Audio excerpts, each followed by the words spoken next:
Shalom, selamat pagi Bapak Ibu Saudara. Kita kembali bertemu di dalam ibadah pagi hari ini.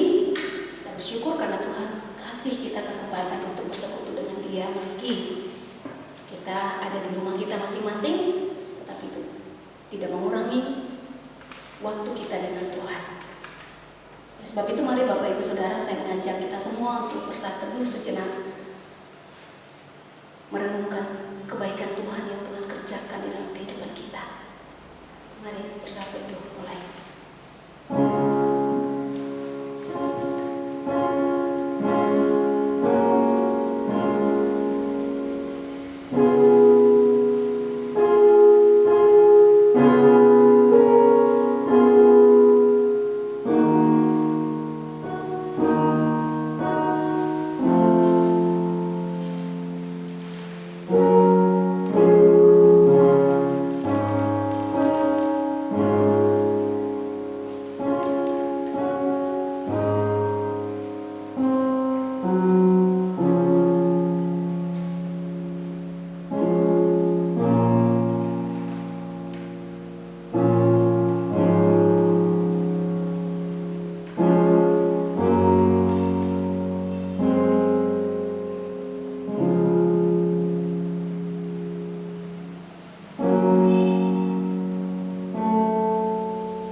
Ibadah kita pada pagi hari ini, kita mulai dengan satu keyakinan bahwa pertolongan kita adalah di dalam Tuhan yang menjadikan langit dan bumi. Turunlah kiranya atas kita sekalian anugerah dan damai sejahtera dari Allah Bapa, Allah Putra, dan Allah Roh Kudus. Amin. Dengarlah panggilan beribadah kita. Ya Tuhan, Engkau akan menyediakan damai sejahtera bagi kami, sebab segala sesuatu yang kami kerjakan, Engkaulah yang melakukannya bagi kami. Mari kita mau memuji Tuhan dengan pujian yang mengatakan Dia diagungkan, Raja diagungkan.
Terima kasih pagi hari ini kami boleh berkumpul di dalam persekutuan dengan Engkau di rumah kami masing-masing maupun yang ada di tempat ini.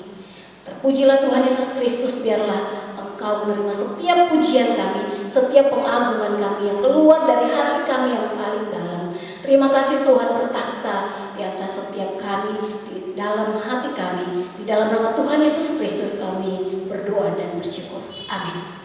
Mari kita membuka Alkitab kita untuk membaca Mazmur pujian dari Mazmur 66 ayat 1 sampai ayat yang keempat. Kita akan baca Mazmur ini secara bersama-sama dalam hitungan 1 sampai 3. 1, 2, 3. Untuk pemimpin biduan, nyanyian Mazmur. Bersorak-sorailah bagi Allah, hai seluruh bumi.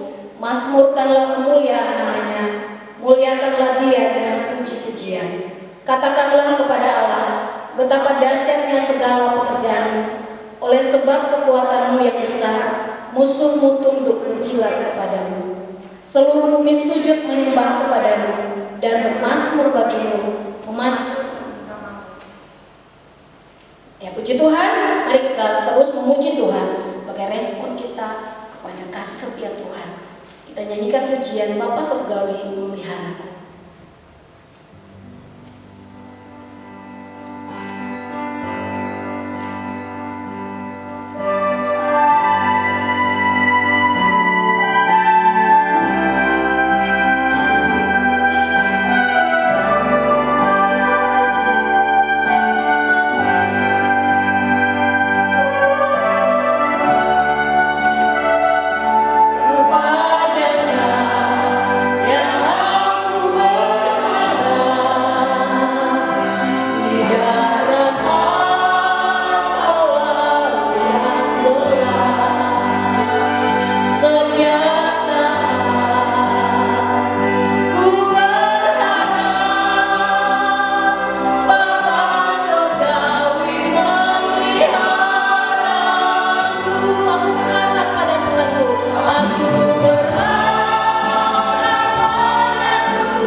Saat ini Bapak Ibu Saudara, kita akan mempersiapkan hati kita untuk mengakui setiap pelanggaran kita di hadapan Tuhan. Mengakui bahwa sesungguhnya tidak ada satupun yang telanjang di hadapan Allah, semua terbuka. Dan apapun yang kita lakukan di dalam setiap langkah hidup kita, yang menyakiti hatinya, yang mengecewakan dia, mari kita mengakui di hadapan Tuhan sebagai lagu persiapan untuk kita mengakui dosa-dosa kita, pelanggaran kita. Kita nyanyikan pujian. Hidup ini adalah kesempatan.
Siapakah yang boleh menumpang dalam kemahmu? Siapa yang boleh diam di gunungmu yang kudus? Yaitu dia yang berlaku tidak bercela, yang melakukan apa yang adil, dan yang mengatakan kebenaran dengan segenap hatinya. Bapak Ibu Saudara, kalau kita bertanya kepada diri kita masing-masing hari ini, apakah kita menjadi orang-orang yang tidak bercela? Apakah kita layak untuk menumpang di dalam kemah Allah dengan segala keberdosaan kita? Dan apakah kita layak menghampiri tahta hadirat Allah kalau bukan Tuhan yang mengampuni dan menyucikan setiap kita? Mari saat ini saya mengajak setiap kita datang di hadirat Allah dan mengakui setiap pelanggaran dan dosa-dosa kita di hadapan Allah. Memohon sekali lagi Tuhan menyucikan dan menguduskan setiap kita, mengampuni setiap pelanggaran kita.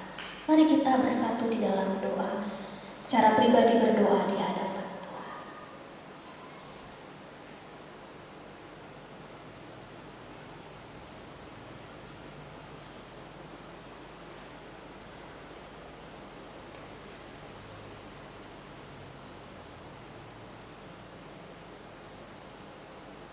Ya Allah, siapakah diri kami di hadapan-Mu, di hadapan Allah yang begitu besar dan begitu dahsyat perbuatannya. Sesungguhnya tanpa kehadiran kami pun Engkau tetaplah Allah di atas segala alam. Namun Kau begitu mengasihi kami. Kau datang menilik setiap kami. Engkau menyucikan setiap kami, membenarkan setiap kami, sehingga kami yang tidak layak dan kami yang tidak bernilai ini Engkau jadikan anak-anak. Tuhan, terima kasih untuk keistimewaan yang Tuhan berikan untuk setiap kami. Namun di dalam kehidupan kami mengakui kami bergumul sekali dengan apa yang kami lakukan, dengan apa yang kami katakan, dengan apa yang kami pikirkan dan rancangkan di dalam pikiran dan hati kami, ya Tuhan. Oleh sebab itu kami sekali lagi datang di hadapan Tuhan. Kami memohon Kau sekali lagi mengampuni setiap kami. Dengan kasih-Mu yang begitu besar, kiranya Allah mau mengampuni dan menyucikan kami. menolong setiap kami untuk kami boleh berjalan di jalan yang Tuhan kehendaki, untuk kami boleh melakukan apa yang Tuhan inginkan kami lakukan dan kerjakan. Tuhan, kami tahu ini tidak mudah, tetapi kami bersyukur oleh karena kemurahan Allah, Engkau menyediakan segala sesuatunya bagi setiap kami. Kau menolong kami untuk tidak lagi mengulangi kesalahan kami. Semuanya karena oleh anugerah Tuhan. Kami belajar sedikit demi sedikit, sehari demi sehari, melakukan apa yang menyenangkan hati. Tuhan, tolong setiap kami, berkati kami dan ajar kami untuk mengikuti apa yang Tuhan kehendaki dan taat pada apa yang Tuhan ingini. Terima kasih Tuhan. Di dalam nama Tuhan Yesus kami berdoa, kami bersyukur. Amin. Bapak Ibu Saudara, sebagai orang-orang yang telah diampuni dosanya, dengarkanlah janji pengampunan dosa yang terambil dari Lukas pasal yang ke-15 ayat yang ke-7. Demikianlah firman Tuhan. Aku berkata kepadamu, demikian juga akan ada sukacita di sorga karena satu orang berdosa yang bertobat, lebih daripada sukacita karena 99 orang benar yang tidak memerlukan pertobatan. Bapak Ibu, mari kita meresponi pengampunan dosa ini dengan menaikkan satu pujian yang berkata, kuserahkan bagi Yesus semua yang kumiliki, pikiran perbuatanku kuserahkan bagimu. KPPK 349.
Persekutuan orang kudus, pengampunan dosa, kebangkitan tubuh, dan hidup yang kekal. Amin. Jemaat dipersilakan untuk duduk kembali.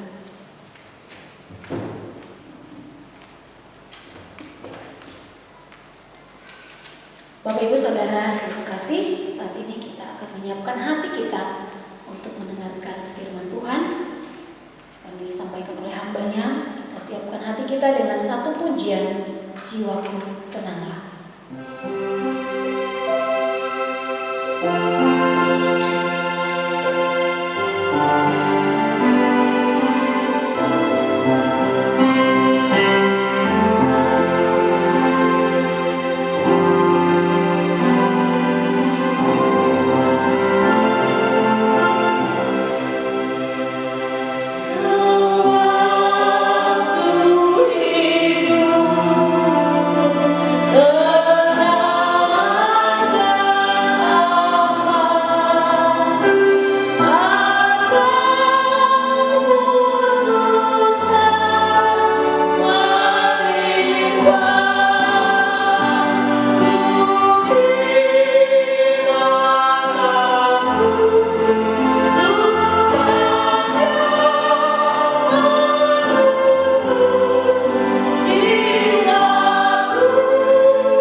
sumber ketenangan kami hanyalah kepadamu.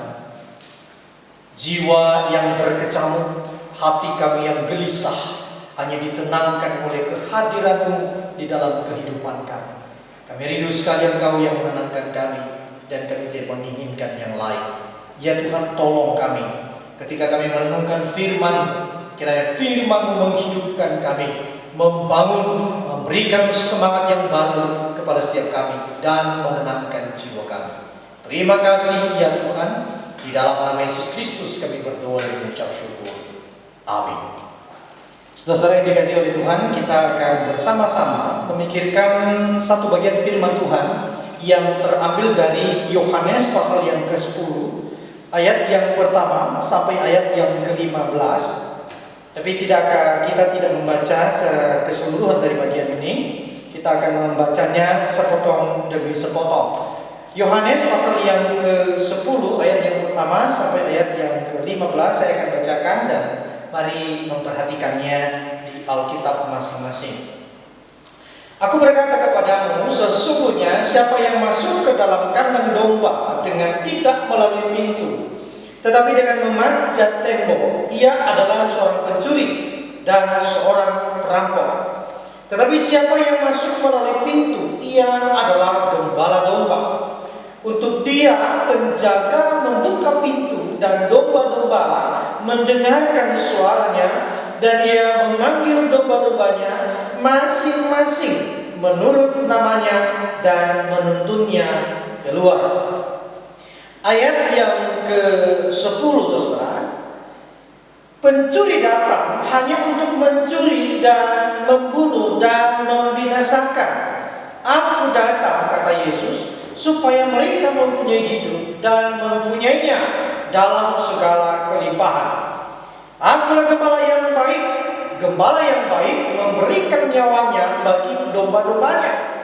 Sedangkan seorang upahan yang bukan gembala dan yang bukan pemilik domba-domba itu sendiri, ketika melihat serigala datang, meninggalkan domba-domba itu lalu lari, sehingga serigala itu menerkam dan mencerai-beraikan domba-domba itu. Ia lari karena ia seorang upahan dan tidak memperhatikan domba-domba itu. Akulah gembala yang baik, dan aku mengenal domba-dombaku, dan domba-dombaku mengenal aku, sama seperti Bapa mengenal aku, dan aku mengenal Bapa, dan aku memberikan nyawaku bagi domba-dombaku. Saudara-saudara yang dikasihi oleh Tuhan, kita bersyukur pada hari ini Tuhan memberi kesempatan kembali kepada kita untuk bisa beribadah. Nah, saudara, pada minggu yang lalu itu bersyukur sekali oleh karena Tuhan memimpin dan memberkati kehadiran Panti Dorcas di Nias ini berusia selama 11 tahun. Nah, dia hadir, dia menjadi berkat, dan itu semua adalah kemuliaan nama Tuhan. Nah, saudara, di momen itu kita kemudian berkumpul untuk seluruh anak panti dan rekan-rekan hamba Tuhan untuk bersyukur kepada Tuhan. Nah, saudara, di sana ramai sekali, ya, barangkali ada 100-an orang.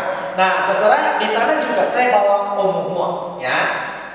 Jadi dia menikmati kebersamaan pada waktu itu. Nah, saudara, keadaan pada waktu itu di satu pihak menyenangkan sekali oleh karena ramai, ya, kita melihat ada anak-anak yang menari, ada anak-anak yang lari-lari ke sana kian kemari, ya.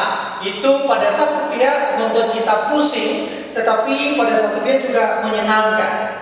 Nah, yang lebih seriusnya, saudara, ketika mereka berbicara satu dengan yang lain, berteriak satu dengan yang lain, itu kalau kita bicara dengan lawan bicara kita itu, kita tidak tahu dia bicara apa ini sebetulnya, ya, terlalu ramai. Nah, saudara, ada momen saya keluar dari ruangan itu, saya mengambil sesuatu di tempat yang lain, lalu kemudian saya kembali. Saudara, ketika saya kembali dari kejauhan sekitar 20-30 meter sebelum sampai pada gedung atau ruangan pertemuan itu, saya mendengar suara seorang anak yang sangat histeris sekali. Dia teriak dan saya tahu suara siapa itu. Saudara, itu suara anak saya, Om Hua. Melengking sekali. Pertanyaannya kan, kenapa saya bisa mengenal dia? Mengenal suaranya tanpa melihat wajahnya. Saudara, itu anak saya. Tiap hari saya berikan makanan, tiap hari saya mandikan, tiap hari saya ganti bajunya, tiap hari segala sesuatu kami bersekutu, kami bersama-sama. Saya tahu, saya kenal, saya hafal betul suara anak ini. Saudara, gambaran yang seperti itu sebetulnya menjadi gambaran yang sangat kuat untuk menggambarkan antara Allah dengan kita. Bukan dalam pengertian saudara saya Allah, tidak saudara, tapi gambarannya bahwa Allah itu mengenal kita satu persatu. Dari ribuan orang yang ada di dalam dunia ini, jutaan bahkan, Allah tahu siapa kita. Itu adalah ciri seorang gembala yang baik. Ia mengenal domba-dombanya. Saudara yang dikasihi oleh Tuhan, di dalam bagian ini yang kita baca tadi, Yesus menjelaskan bagaimana ciri seorang gembala itu, saudara, yaitu dikatakan dia dekat sekali dengan domba-dombanya di dalam ayat yang pertama.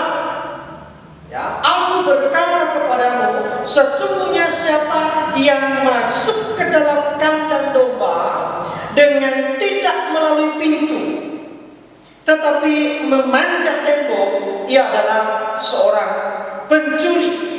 Ya, dari cara masuk dia katakan, saudara, dia sudah menjelaskan, Yesus sudah menjelaskan bagaimana ciri seorang gembala. Seorang gembala tidak memanjat tembok, saudara.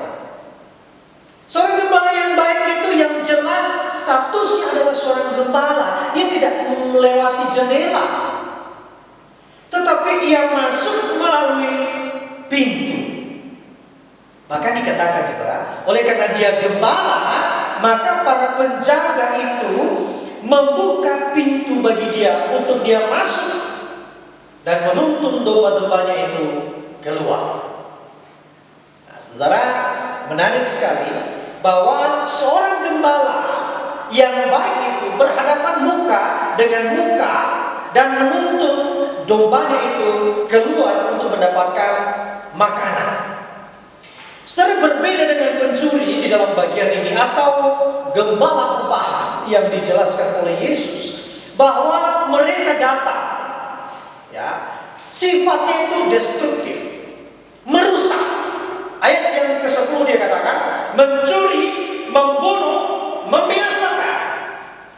Sementara Kristus yang adalah gembala agung itu, dia katakan apa? Aku datang bukan untuk mencuri, bukan untuk membinasakan, tapi aku datang untuk memberikan kehidupan, bahkan kehidupan yang berkelimpahan. Saudara, di dalam konteks yang seperti itu, maka Yesus berkata di dalam ayat yang ke-11, aku adalah gembala yang baik. Saudara, bagaimana kemudian Yesus menguraikan gembala yang baik itu? Yesus menguraikan gembala yang baik itu di dalam ayat yang ke-11. Di sana dikatakan bahwa gembala yang baik adalah gembala yang memiliki komitmen, bahwa kebaikan gembala yang baik itu adalah konsisten, bahkan menyerahkan nyawanya bagi kawanan dombanya. Saudara, menarik sekali ketika kemudian dikatakan oleh Yesus, aku adalah gembala yang baik. Apa maksudnya baik, saudara, dalam bagian ini? Baik dalam bagian ini, saudara, adalah baik dari dalam, saudara. Di dalamnya itu baik, ya. Di dalamnya itu baik. Tidak ada kemunafikan di dalam, tidak ada penipuan di sana. Saudara, kita tidak bisa memungkiri kan? Kita berjumpa dengan orang-orang yang berparas baik, berwajah cantik, tetapi pada isinya itu hatinya jahat, bukan? Kita suka berjumpa dengan orang yang membangun senyuman yang manis di hadapan kita, tetapi mereka suka menusuk kita dari belakang. Kita bisa melihat, menyaksikan orang-orang yang berambut panjang tetapi pikirannya pendek, saudara. Kita bisa menyaksikan orang-orang yang hidup bersama dengan kita, tapi pada akhirnya adalah seorang pengkhianat. Kadang-kadang antara gigi dan lidah, saudara, dekat sekali. Menikmati pisang goreng, menikmati risol, menikmati dadar gulung, menikmati martabak bersama-sama.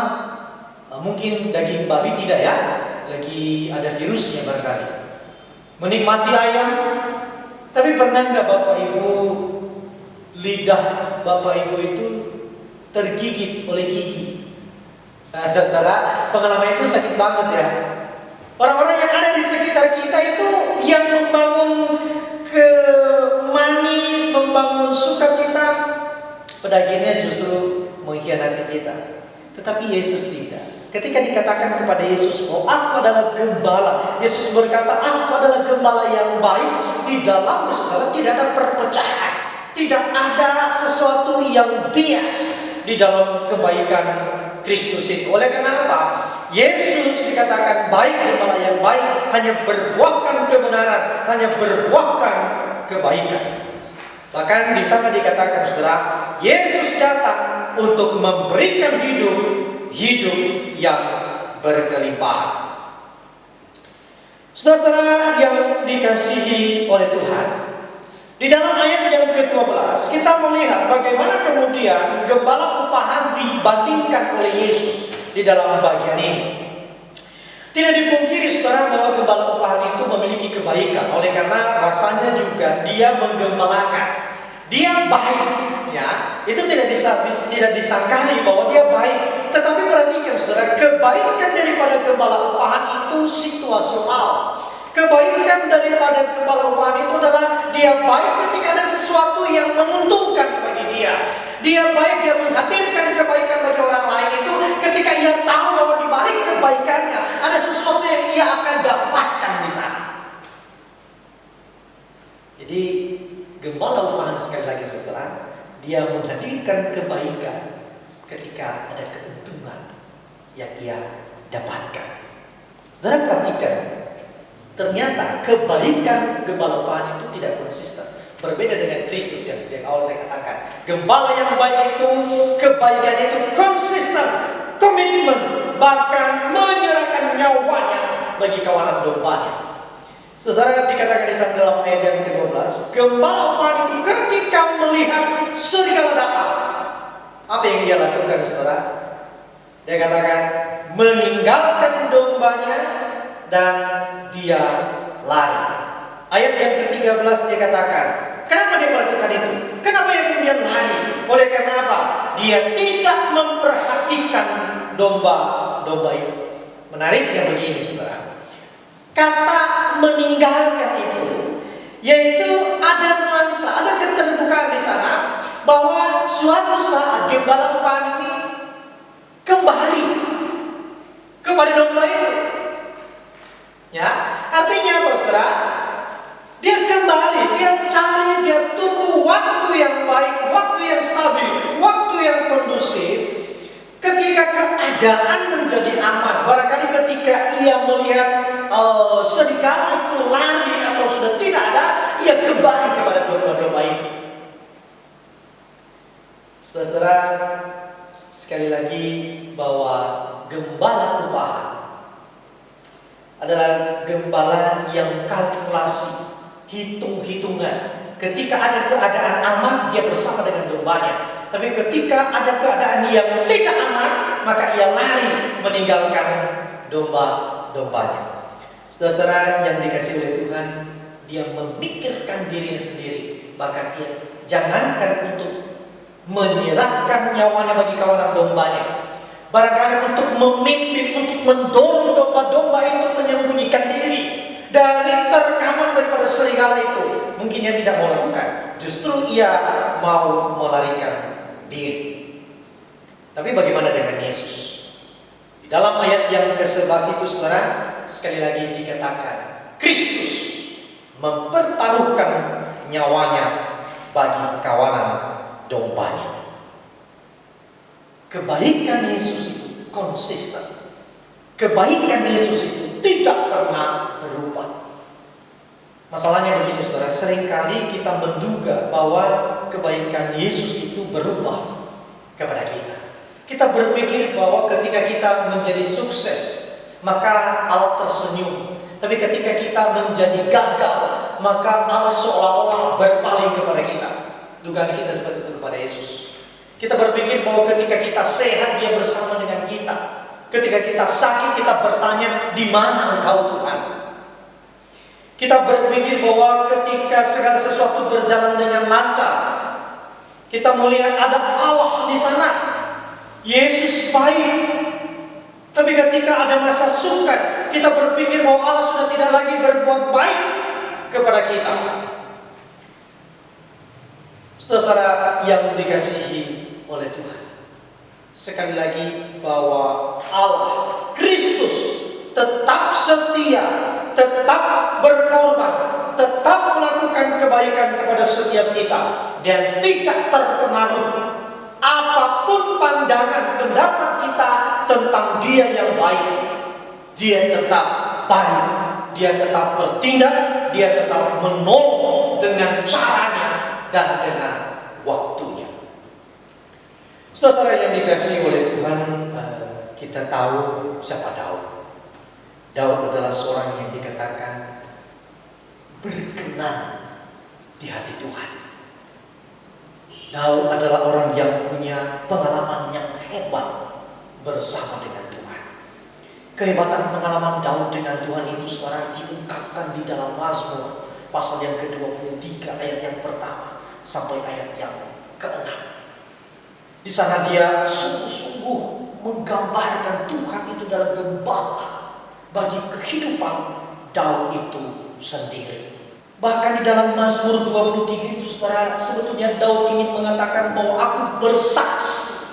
Aku bersaksi dengan sungguh-sungguh. Aku memastikan sendiri. Oleh karena aku punya pengalaman bersama dengan Tuhan. Apa yang aku saksikan tentang Tuhan itu adalah benar adanya saudara. Dan Daud menjamin bahwa sekali lagi perkataannya tentang kesaksiannya tentang Tuhan itu adalah pasti. Dia adalah gembala yang setia di dalam segala keadaan kita. Tuhan itu dia katakan saudara adalah gembala di dalam setiap keadaan, setiap musim daripada kehidupan Daud itu. Dia katakan bahwa Tuhan adalah gembala yang berjalan bersama-sama dengan aku melewati lembah kekelaman, melewati bayang-bayang kematian saudara. Bahkan kalau kita memperhatikan di dalam ayat yang pertama saudara, Daud itu menggambarkan Tuhan adalah gembalaku, aku tidak kekurangan apapun. Saudara, kalimat ini harus dibaca melalui ayat yang ke-6. Kalau kita membaca di dalam ayat yang ke-6, dia katakan itu Tuhan adalah gembalaku saudara. Lalu kemudian dia katakan kebajikan dan kemurahan belaka akan mengikuti aku seumur hidupku. Saudara, ini menarik sekali. Kata mengikuti itu saudara diterjemahkan sebetulnya di dalam bahasa kunonya itu mengejar. Mengejar dengan nuansa apa saudara? Dengan nuansa menghabisi, membinasakan, mencari dengan sungguh-sungguh, dengan serius. Saya tidak tahu apa yang terjadi dengan pikiran Daud ketika ia menggunakan istilah itu saudara. Tetapi nampaknya istilah itu dipakai atau dia gunakan ketika Saul mengejarnya untuk membinasakannya. Saul mengejar Daud itu beberapa kali untuk apa saudara? Bukan untuk merangkul dia, oh engkau adalah menantuku, engkau adalah penggantiku, engkau harus bersama dengan aku. Dia tidak mengejar dengan nuansa yang seperti itu saudara. Tapi Saul mengejar Daud itu dalam nuansa ingin membunuh. Bukankah kita tahu berapa kali Saul menembak atau menombak Daud saudara? Maka nuansa yang sama digunakan oleh Daud ketika ia berkata bersaksi tentang Tuhan yang adalah gembala, bahwa kebaikan dan kebajikan dan kemurahan belaka akan mengejar aku saudara. Itu dikatakan. Artinya apa saudara? Bahwa kemurahan Tuhan itu tidak akan berhenti sampai ia tiba di dalam kehidupan kita. Saudara, itu sebabnya ayat yang pertama tadi dikatakan oleh Daud, Tuhan adalah gembalaku, aku tidak kekurangan apapun. Oleh karena apa? Kebajikan dan kemurahan Tuhan akan mengejarnya sampai kebajikan, kebaikan, kemurahan itu tergenapi dalam kehidupan Daud. Hebat sekali, saudara. Dan ini sebetulnya tergenapi di dalam ayat yang ke-10 dan ayat yang ke-11 dari Yohanes tadi, saudara. Bahwa kehadiran Kristus itu adalah kehadiran yang membawa kehidupan. Bahkan kehidupan yang berkelimpahan, saudara. Saya tidak menerjemahkan, mengartikan kelimpahan bukan kelimpahan harta tentunya, saudara. Bukan kelimpahan kita punya mobil, berapa buah, kita punya rumah di segala penjuru, bukan itu, saudara. Kita punya uang yang tidak ada serinya, saudara, ya, tidak bisa dihitung, tidak ada, betul-betul banyak sekali. Bukan itu, saudara. Tapi kelimpahan yang dimaksudkan dalam bagian ini adalah betul-betul kita juga bisa memberikan kepada orang lain kehidupan damai sejahtera di dalam Yesus Kristus.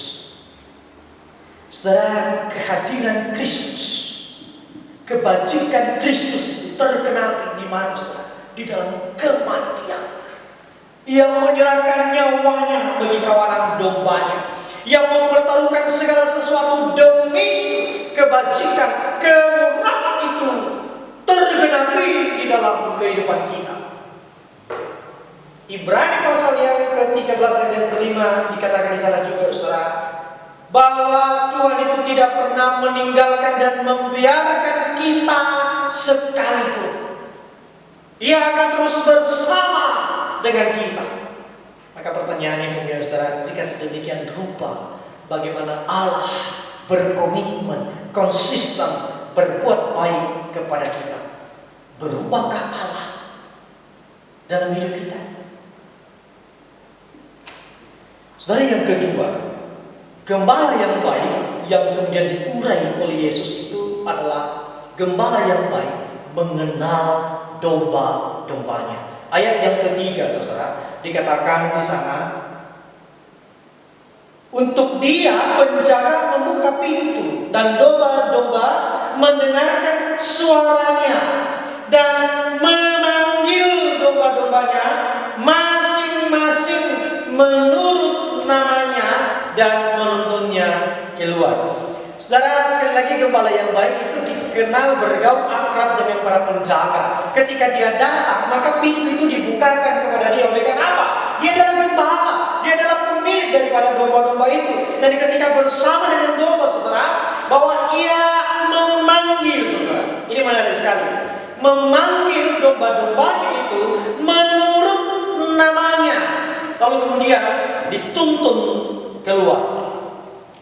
Saudara yang dikasihi oleh Tuhan, bahwa memang di zaman dulu itu, saudara, gembala di Palestina itu memberikan nama bagi dombanya. Ya, dia tahu dombanya, misalnya, wih gendut ya, si gendut begitu, si hidung mancung begitu, wih si hidung mancung begitu. Dia tahu hidung belang, si hidung belang begitu ya. Dombanya si hidung belang begitu. Atau apalah, ya, saudara, memang biasa yang seperti itu.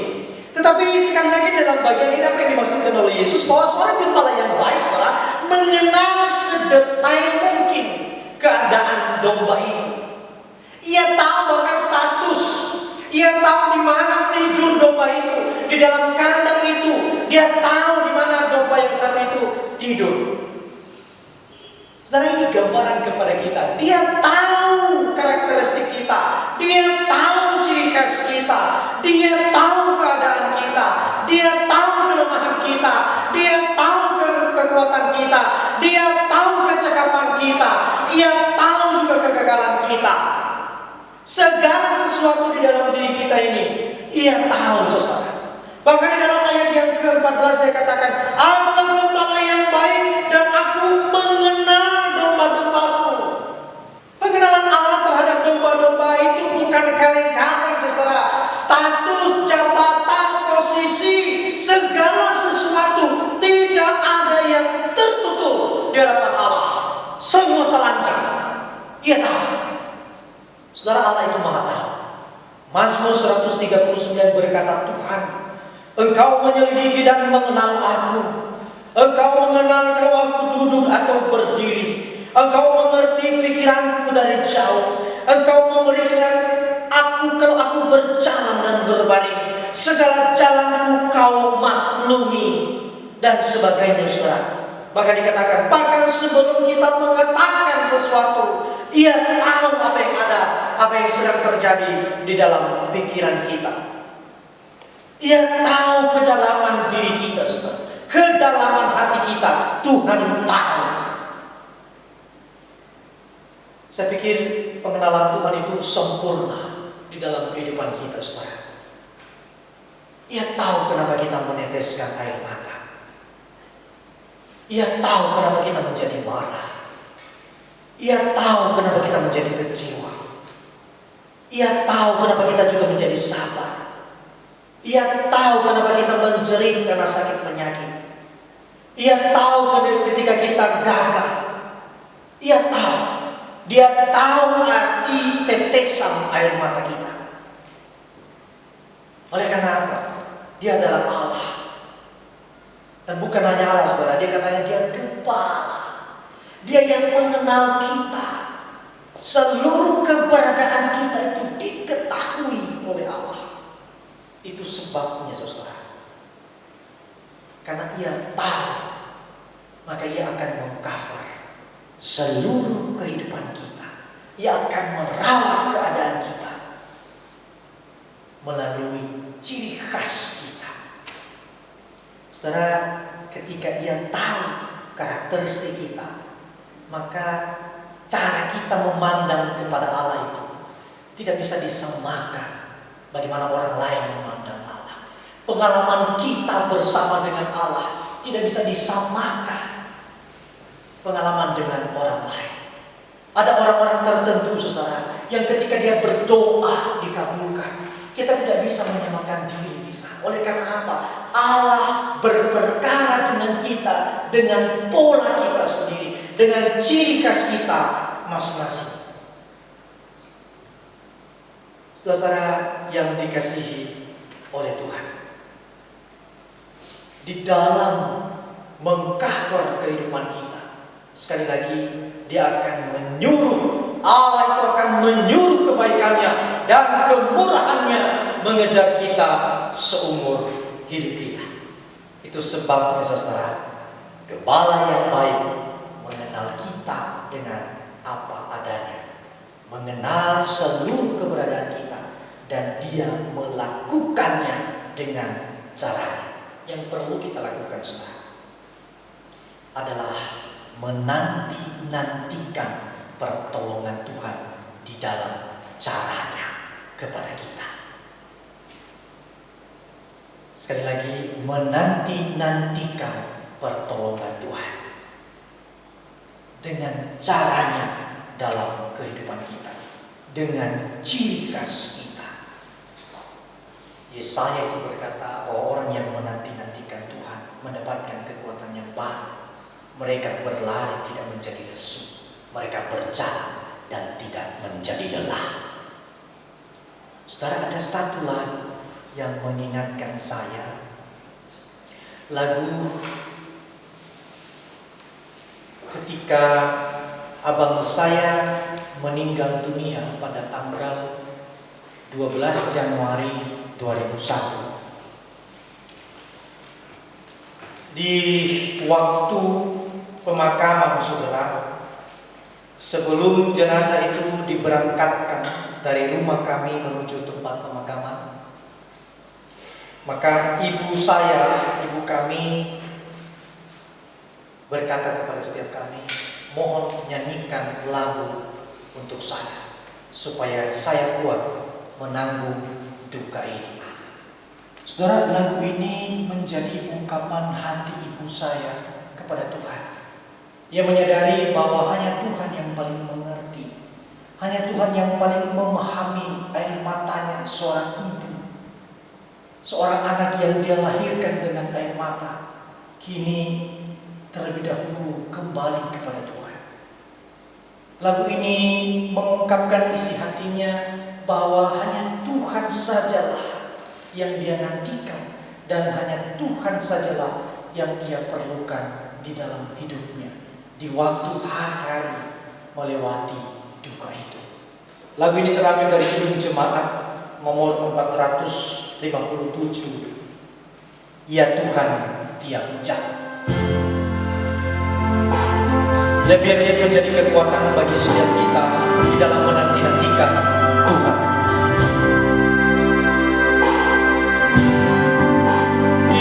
Ya Tuhan tiap jam ku memerlukanmu.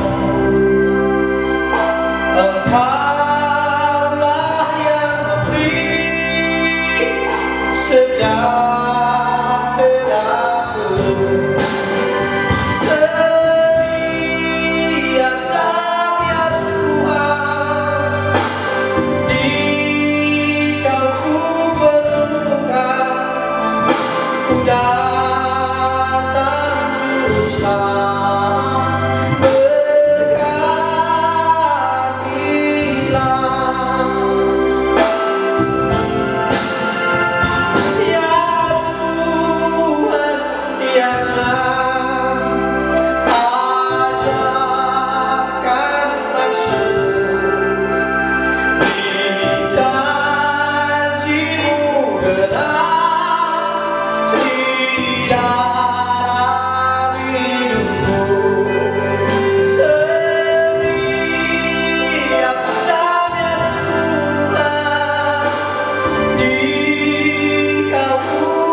Saudara, kita menantikan Tuhan oleh karena Dia tahu, Dia kenal siapa kita. Mari kita berdoa. Tuhan, kami bersyukur untuk kebenaran firman-Mu yang kembali mengingatkan kami bahwa Engkau adalah Gembala yang baik, yang berkomitmen dan tidak berubah setia kepada kami. Engkau adalah Gembala yang baik, yang mengenal kami lebih dari apa yang kami tahu tentang diri kami. Oleh karena Engkau mengenal kami Tuhan, apapun keadaan jemaat, kami nantikan Engkau. Kami nantikan waktu, kami nantikan cara dalam kehidupan kami. Terima kasih, kami sangat memerlukan Engkau dalam hidup kami. Dalam nama Yesus Kristus, kami berdoa dan mengucap syukur. Amin.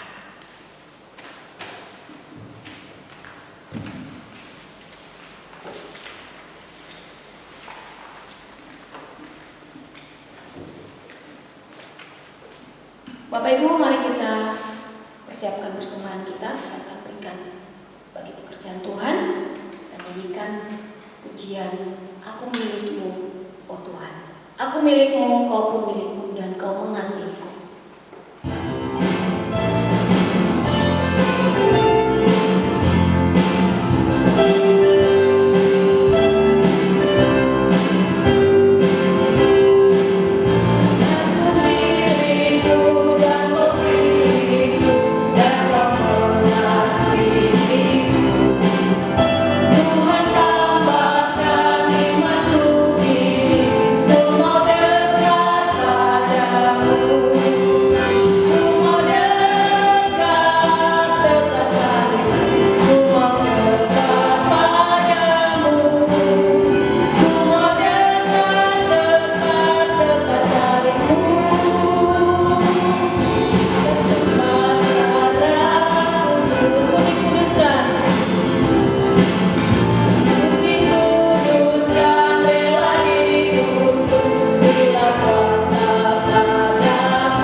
terbaik bagi pekerjaan Tuhan. Biar Engkau juga memberkati setiap pengelola keuangan daripada gerejamu, sehingga dapat dikelola dengan baik untuk memperluas kerajaan di tengah-tengah dunia ini, terutama di dalam gereja ini.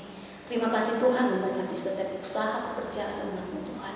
Di dalam nama Tuhan Yesus Kristus, biarlah seluruh kehidupan kami persembahkan kepada-Mu sebagai korban persembahan yang hidup yang berkenan di hadapan Tuhan. Di dalam nama Tuhan Yesus Kristus kami mengucap syukur dan berdoa. Amin.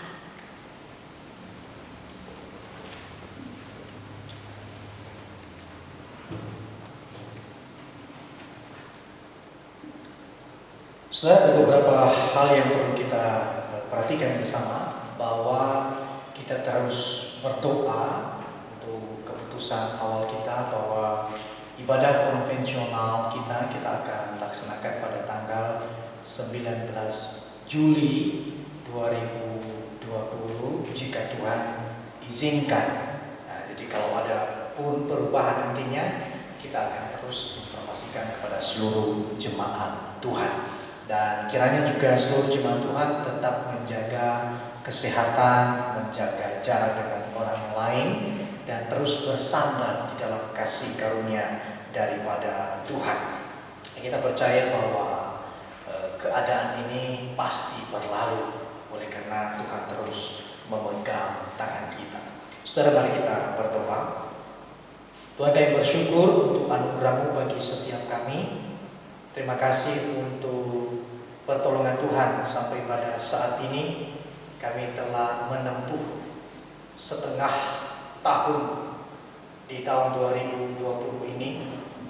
Oleh karena pertolongan Tuhan, meskipun kami melihat waktu-waktu yang kelam dan gelap kami lalui, tapi kami melihat bahwa tangan Tuhanlah yang terus memegang, tangan Tuhanlah yang terus membimbing dan menerangi, menyinari seluruh keadaan kami. Dan Tuhan sendiri yang menjadi gembala bagi kami, menuntun kami ke yang tenang, sehingga kami tidak kekurangan apapun. Terima kasih ya Tuhan untuk anugerah-Mu. Kami berdoa untuk setiap keputusan yang diambil oleh pemerintah. Kiranya keputusan kebijakan pun adalah demi keselamatan bangsa kami. Kami berdoa untuk setiap masyarakat juga bisa ikut ambil bagian untuk mendukung apa yang menjadi kebijakan pemerintah, sehingga kami bersama-sama hidup di dalam damai satu dengan yang lain. Kami berdoa untuk tim medis yang terus berjuang dan terus berperan aktif di dalam menangani COVID-19 ini. Kami percaya kesehatan kekuatan daripada Tuhan terus melimpah dalam kehidupan mereka. Kami berdoa untuk setiap jemaat Tuhan yang sedang sakit, juga Tuhan yang memberkati, Tuhan yang memimpin, dan Tuhan yang menyembuhkan di dalam nama Yesus Kristus. Jemaat Tuhan yang sedang bergumul dengan keadaan ekonomi yang tidak menentu pada saat ini, kiranya pengharapan, sukacita, ketekunan untuk terus melihat dan memandang kepada Allah terus bergairah, terus bergerak di dalam kehidupan jemaat Tuhan. Dan apapun yang menjadi pergumulan jemaat Tuhan, kami percaya tangan-Mu yang kuat melepaskan mereka. Terima kasih ya Tuhan, dengarkan doa kami, tetapi janganlah kehendak kami yang jadi, melainkan kehendak-Mu yang terkenal di atas kami. Dalam nama Yesus Kristus kami berdoa dan mengucap syukur. Amin.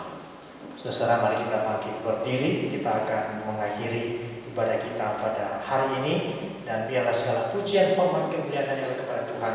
Doksologi. Puji Allah Bapa Putra, puji Allah Roh Kudus, ketiganya yang esa. Oh, selamat sumber berkah.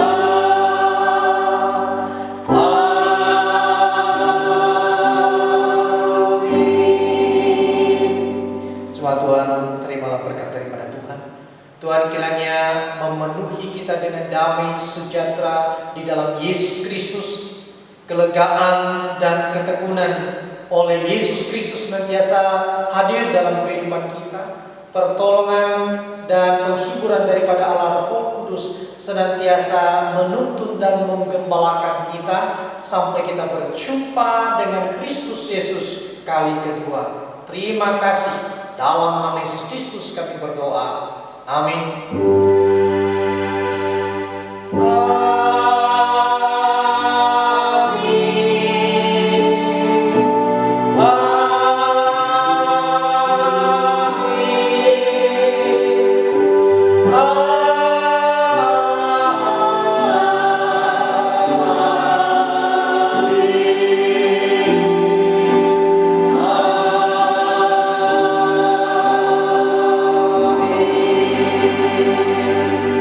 Coba duduk kembali saat teduh. Selamat hari Minggu dan Tuhan memberkati.